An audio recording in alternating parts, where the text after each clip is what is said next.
Ndabaramukije mwese mudukurikirana ndabaha n'ikaze.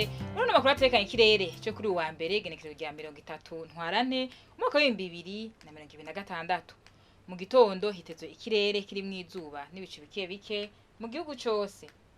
Ahazoba hakanye gusumba hanzi ni Muramvya mu ntara ya Gitega aho ibipimo bizobe kuri degrees Celsius 13.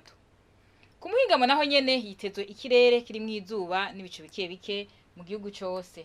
Ahazoba hashushe gusumba handi naho akaba ari mu Cibitoke mu ntara ya Bujumbura aho ibipimo bizobe kuri degrees Celsius 31. Mu gitondo hakaba hitezwe ko izuba rizoseruka gice isaha 12 zirenga iminota 5 rirenge gice isaha 12 zirenga iminota 9 z'umugoroba. Amakuru atekanye ikirere mu ategeko n'Wejo agarukiye hano. Makuru cyane kuyakurikirana Alice Ningabira nije ko ndabashikiriza na hejo.